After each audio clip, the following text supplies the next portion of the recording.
under him, and also been trained under various platforms which he represents. One of the first trainings I attended as a media personality was actually facilitated via him. So when Bello said he was mentored by Peter Gachamaki, I just kept quiet because all of us were both beneficiaries of his magnanimity and a lot of his work. It's good to see you after a long time. My pleasure. Nice meeting Morning. you guys. Thank you very much. Thank you. Good morning. Thank you. Let's just go cut straight to the chase. On Friday, May 29th, it was actually another round of quote unquote celebrations of 1 year in office for some governors, and for some, it's 5 years of continuous serving. Like in Plateau, the governor officially is 5 years out of his constitutionally um, approved, but not guaranteed anyway. You must win an election to be able to get two tenures of 4 years each. So now he's serving his second tenure, the first year, and put together 5 years. Let's start from the federal level, from before we come down home. Let's appraise a little President Muhammadu Buhari from his campaign promises after he dislodged the former President Goodluck Ebele Jonathan, and looking at the journey so far to this very moment. Would you say, now not in your own words, now would you say, based on the campaign promises of President Muhammadu Buhari, he has been able to deliver based on his own campaign promises? Well, this is a very difficult discussion. Difficult in the sense that the 2015 election actually left us a divided nation, sharply divided along religion and ethnic affiliation, a bit of politics here and there. Having said that, for us to do a critical analysis of the success, failure, or fair performance of President Buhari and his team, is first to ask ourselves the question: what were his campaign promises? I think the president came on board on three major issues. One, insecurity, talking about the insurgency in north eastern part of Nigeria, the issue of corruption, and of course the issue of economic. And so when we take them one after the other, on the issue of insecurity, are we truly secured? Do we say that we've successfully defeated Boko Haram? Have we taken over all of our territory that were occupied by Boko Haram? Can you still sleep and wake up, not be worried about unknown government or people invading your village or your community? Do you still travel the way you want to travel? Are you living yourself and living your life not scared of kidnappers and other people that adopt you on the highway? Our police and security men are more professional in their conduct. And so when you look at security beyond the issue of traditional security, what about the issue of human security in terms of job opportunities and other things? Do we have the jobs?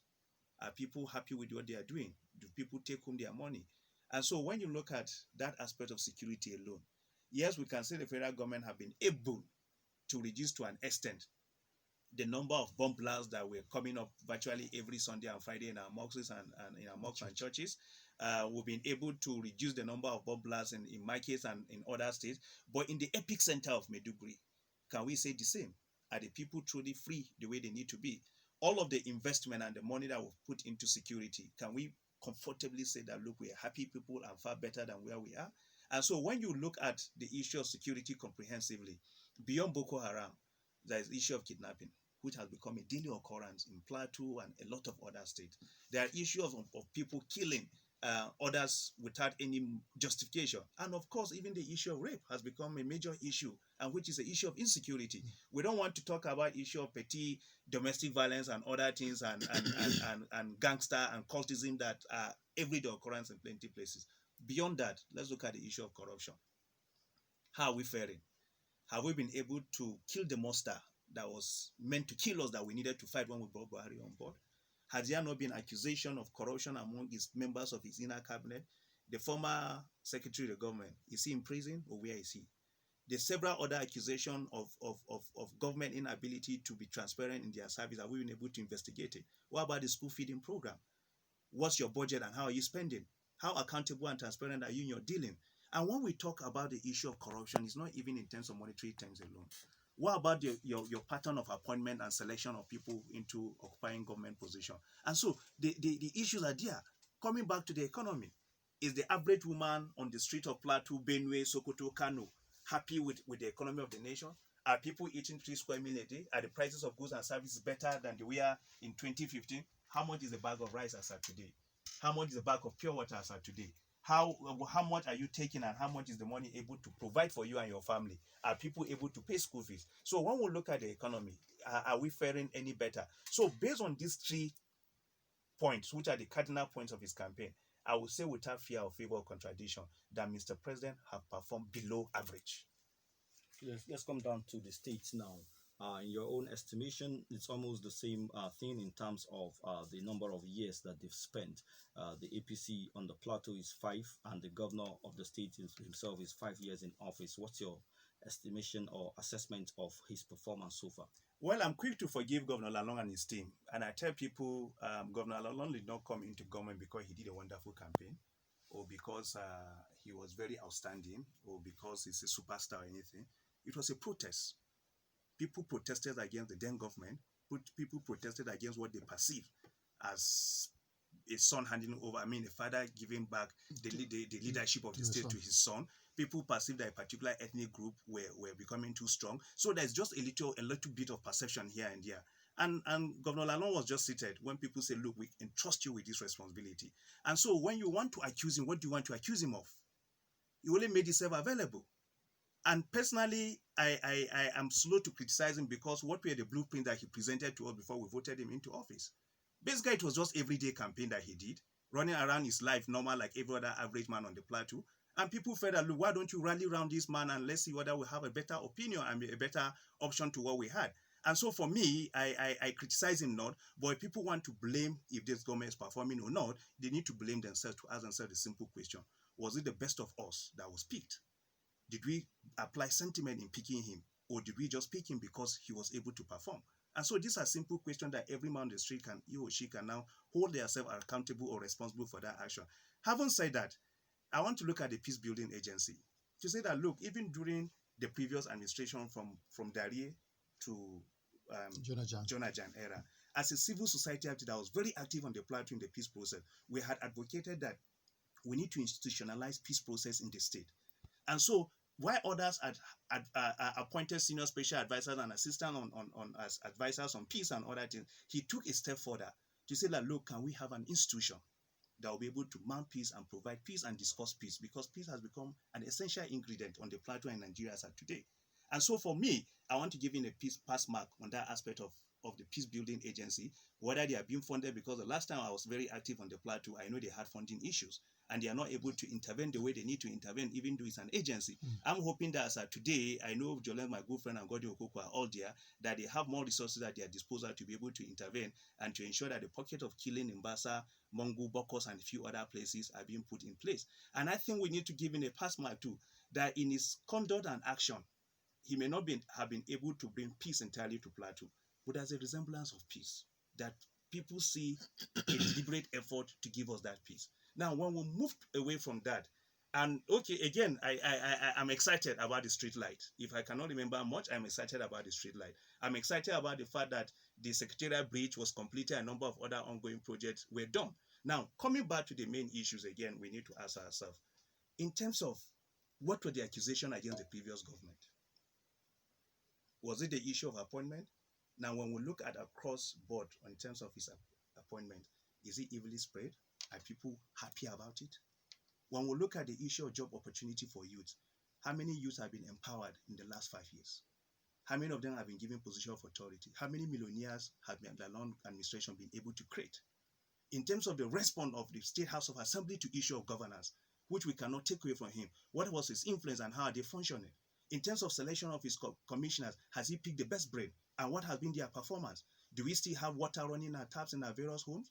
Do we still have good roads? I mean, a lot of projects have been going on for a long time. I know there was a lot of outcry that the road from the NNPC filling station down to British American, down to terminals need to be fixed. I know there was an operation, fill the potholes in the state, which was good. But are we still happy with the roads? What about the economy of the state? So when you look at all of these things, you can say that, look, the government is making effort, but we are not there yet. Do we still fly private jets?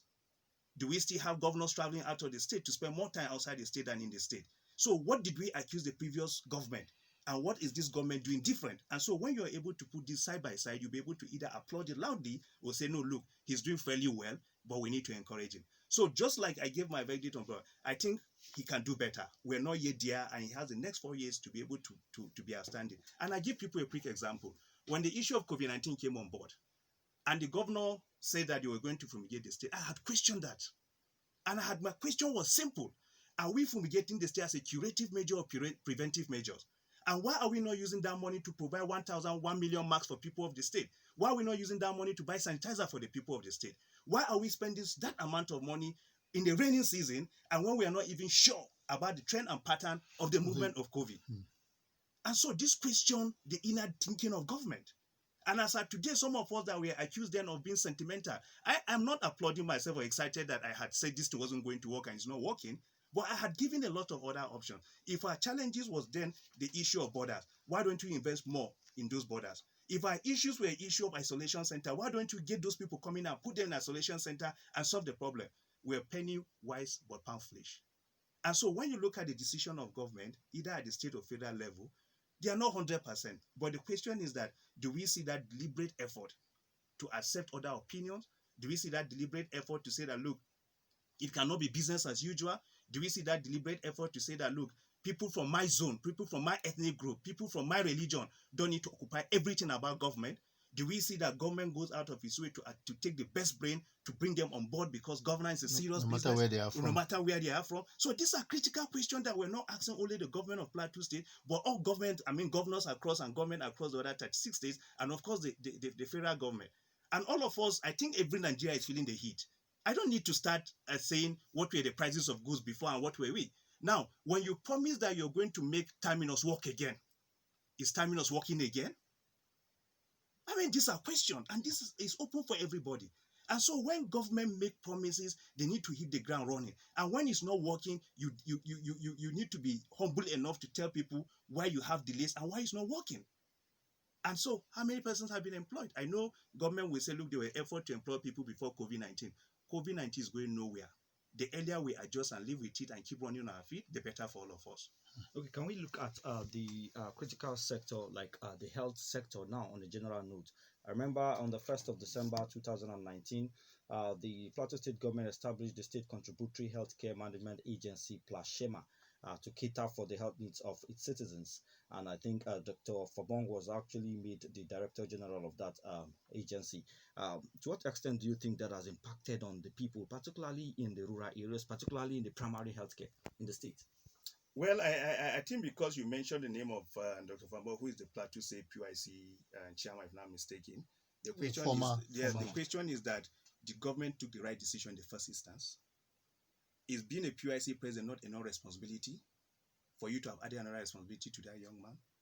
And how did he fare managing the PYC and managing that agency? Was he giving 100% attention to the agency, or was he giving 100% attention to PYC? So from that alone, it will answer your question whether that agency has been able to meet the medical and health needs of the people on the plateau. I travel a lot through Riom down to Jos.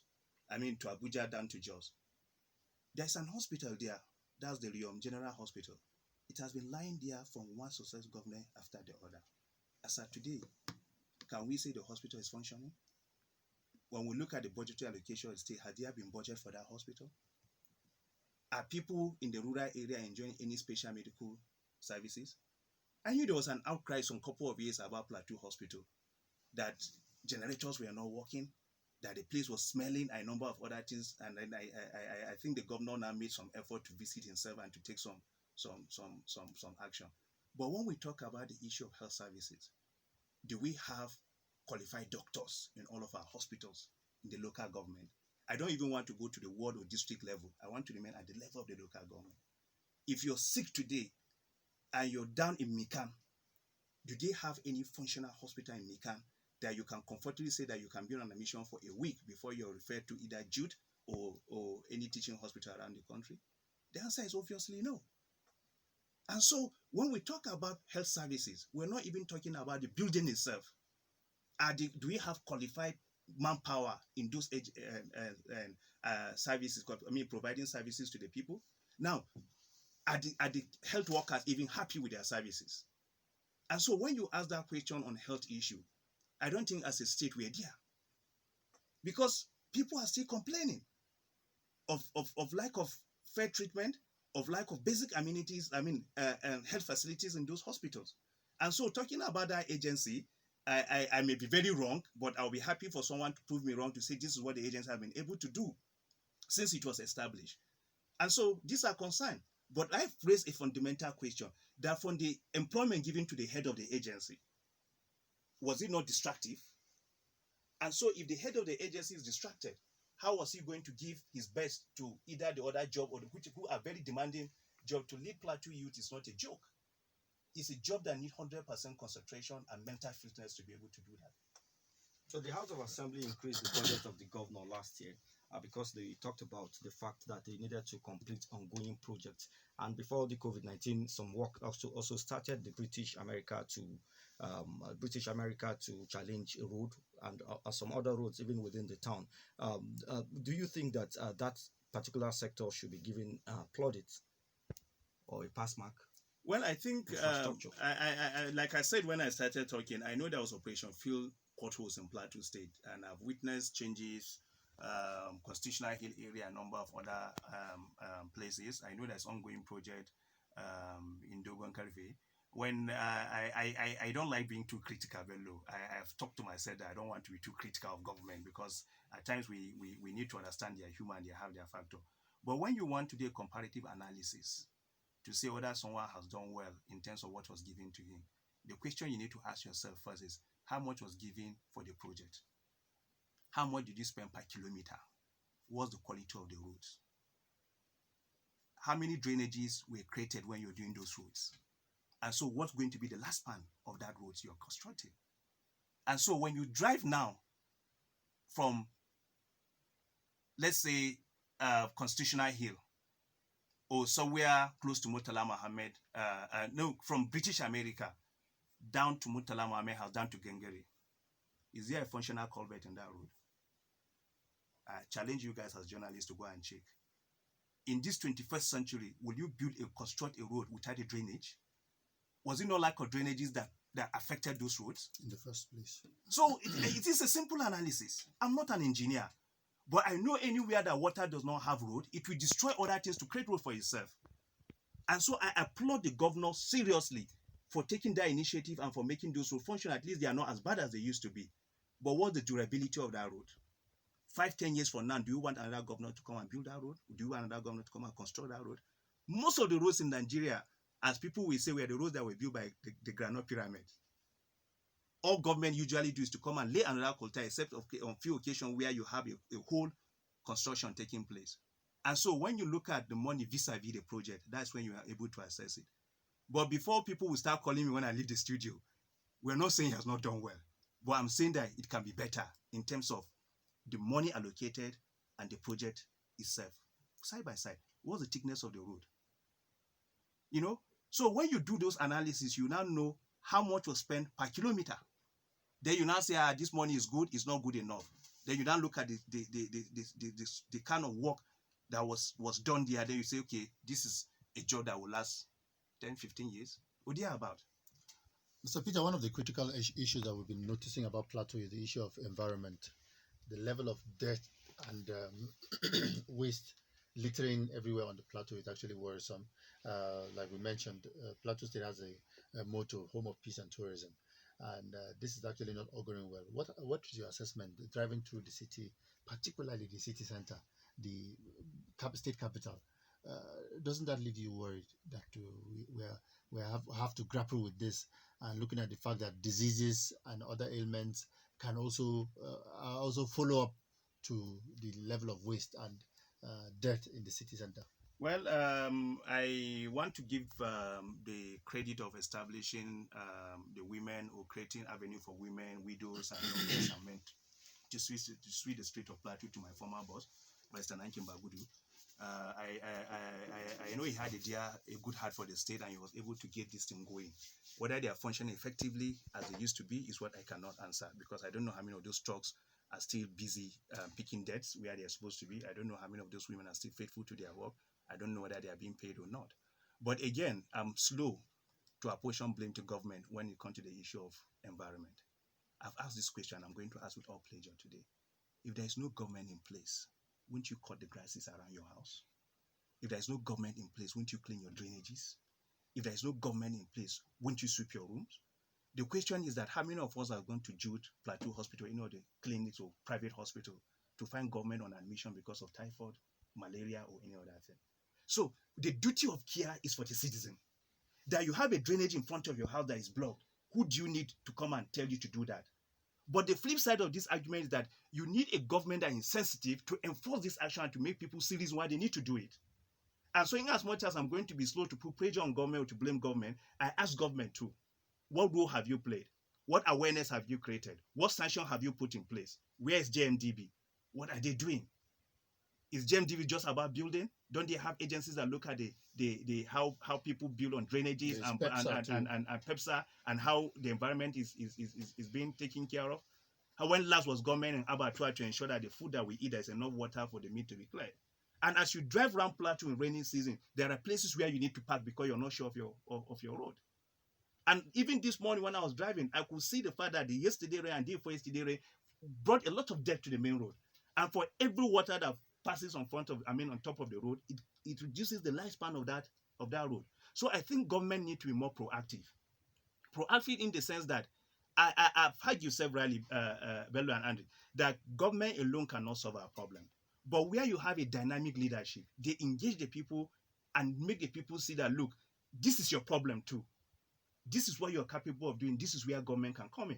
If government cannot have people clearing all the drainages, why don't you go into partnership with the community? Clear this drainage, bring them out. Government will bring trucks to come and pick them up. Make people feel accountable. Make people feel transparent. Make people feel responsible for their action. And it's a partnership. And so we need to see more deliberate effort towards changing and making Plateau State what it ought to be as a tourism center, which is not at the moment. A lot of people are making a lot of money world over in tourism. Go to Kenya. What solid minerals do they have? But people travel around to come and adopt animals, to come and watch animals and to do other things. Don't we have fine weather? We do. Don't we have beautiful scenery? We do. Don't we have good mountains? Don't we have good hotels in Plateau? We have all of this. But how are we taking advantage of those things is what matters most. What's the engagement, public-private partnership that government have? And I give you two quick examples, Bello. A couple of years ago, just about 2 or 3 years back, there's a particular road I like driving through. Just at the beginning of the road, there's a hotel. There's a big drum hole in front of that hotel. Government have already done the road, but the road is having issues. One day I just stopped and I told the guy, is your manager in? He said, yes. I walked in and I met the manager. I told him that people will start defining and describing your hotel with a hole in front of your hotel, and we laughed about it. I told you, it won't take you anything to buy just one bag of cement and gravels to just make this road manageable for your customer because they use that place more. These are corporate social responsibilities that people can discharge on their own to support government. But again, if government officials have had meetings with landlords and business owners, probably a lot of these challenges will not be there. How can you have a big pothole in front of your business premises and you're waiting for government to come and fill for you when you're making money? How can you have a drainage that is blocked that you can pay someone 1,500, 2,000 to help you clear or clear yourself? You're waiting for government, PESA, and the Environment Ministry of Environment to do. But at the same time, the question we need to ask ourselves, we're discussing this, does government have a responsibility towards our environment? Yes, they do. Are they discharging the responsibility? No, they are not. Can they do it? Yes, they have the capacity and the will to do it if they want to do it. And so we need to keep pushing government to ensure that the issue of environment is given the necessary attention. Because if all of us are sick, who will government govern over? And so we need to see a lot of change in attitude from government officials to individuals. People giving responsibilities. And so all of the trucks that were bought in the past to clear this debt, where are they? Are they still working? What about the small dustbins that were put around town? Are they still existing?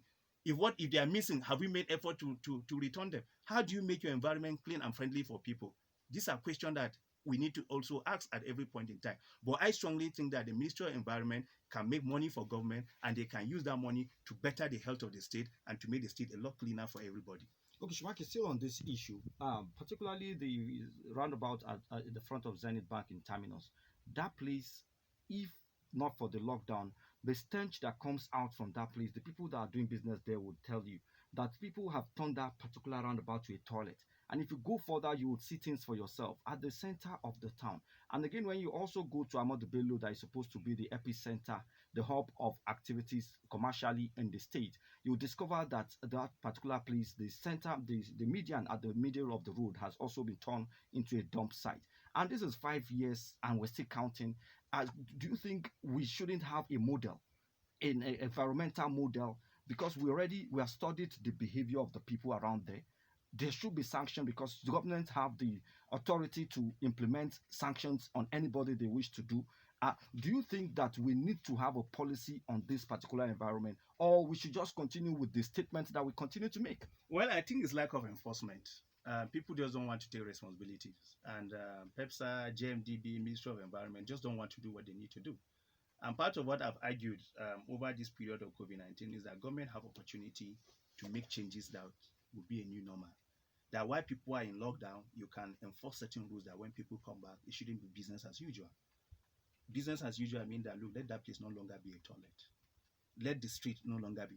Ahmadu Bello, where you have, if from the beginning of that roundabout to where you have the post office, where you have Zenith Bank, you have nothing less than 6 to 7 to 10 banks. Why don't you give them the responsibility of getting private security to enforce laws there? Now, you have JMDB officials collecting, is it 100 naira per car park? If you have people that can collect 100 naira per car, why don't you have people to enforce sanity and cleanness in our environment? But Bello, as we discuss this issue, do you know there are a lot of houses that don't have toilets? Landlords build houses without toilets. Yet government is not visiting those places to enforce. How can you build a house without a toilet? And so you see, when we want to discuss this issue, you're not sure which aspect of this issue do you want to discuss. Is it the fact that there is no water for people to flush their toilets or to even clean their bum, or the fact that the toilets are not even in existence, or the fact that some houses are built without drainages? In fact, I was at a WASH conference last year with Rahab and some other people, and we discovered that, in fact, some people even use religion to say that as a grown-up person, you can't even go inside the house. So you must look for where you go and get your own toilet outside. So many factors were brought to bear. You see, this is not even issue of government spending so much money. It's government getting money out of it. There's an agency will put a law that if you visit your house there is no toilet, we ask you to pay a fine to government. Government can generate money from that. Every day government is crying they don't have resources, but look at resources wasting every day. That if you're able to put such law and you enforce it, that look, we know you don't have toilet in this house, why don't you have toilet in your house? You're going to pay 5,000 fine. By the time you pay 5,000 every month, you build a toilet and government have money to do other things. So these issues we're discussing are real. They are not fairy tales. That people don't have toilets in their home. So how can such people even hold government responsible for not discharging its own responsibility when they don't even discharge theirs? Finally, before we open the phone lines, Mr. Gad, the issue of coronavirus. Let's hear your thoughts. What's your opinion about how we've been able to manage particularly the lockdown? Particularly using the lockdown. What other options do you think are available for us to manage coronavirus? Well, first, I want to say that the response of the federal government was pretty slow to the issue of coronavirus. And secondly, which ought to have been my first comment, is that I want to thank the universe for showing so much mercy and pity on Africans and Nigerians. That our number of deaths and incident of COVID-19 is not as bad as was predicted by the more advanced world. At the inception of this coronavirus, when the issue was coming up, I had expected the government to either ban flights from coming in and close our borders, or to put isolation center in all of our airports so that as you're coming in, you do that. But for a lot of reasons which I'm not privy to, and I don't know why, the government didn't do that. Again, I want to repeat with all pleasure, we were penny wise, pound foolish. That the money we're spending now, we have spent less than that to put Corona in check and to be able to live a normal life. Now a lot of things are not working. We're just grappling to get back to the system. Having said that, I think the response of most of our governors was okay in terms of trying to create awareness, in terms of locking down and all of this. But again, is that you cannot keep doing something over and over and expect result. And I think people have joked about this, that when you lock people down for 3 days and you now say come out after 2 days, those 2 days they are coming out, is the coronavirus sleeping or after that vicinity that you're asking people to go? And then when you now ask people to go home, then the coronavirus will be flying all over the street and say, if I catch you on the street, I will infect you. Now, what we needed to do is to do what we call social and behavioral change communication. That you inform people about what they can do to help themselves. You tell them in very clear terms, these are the challenges we're facing. This is what we can do. This is what we are going to do to support you. For example, when we spend so much time telling people to wash their hands, use masks, why are we not telling people that, look, eat foods that will boost your immune system? I mean, this is another way to solve the problem. Every day in our localities, in our various homes and farms, we have normal everyday food that can make our immune system stronger and better. That if you have a better immune system, it means that your immune system can fight the virus naturally or the bacteria, because we're not sure which is which now. Now, in more advanced country or community, if you've done something for a month, you need to sit down and do an evaluation and say, how are we faring with the action we've taken? Have we done well? Are there areas of improvement? What are the changes that we need to introduce? And so you cannot keep locking without saying that, look, how do we make the system work side by the log? And this was the argument I presented about a month ago. And I remember having a hot debate with someone on my Facebook, one Christy, so I can't remember her full name, whether it's a man or a woman, about the issue, I can't remember.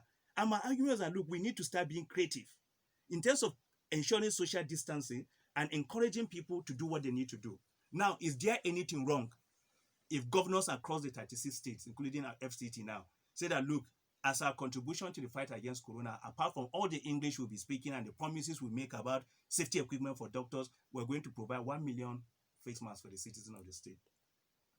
And whether the 1 million masks goes around or not, you say that after giving these masks, if we catch anybody on the street without one, we're going to sanction the person. You've already done yours. You've shown your goodwill.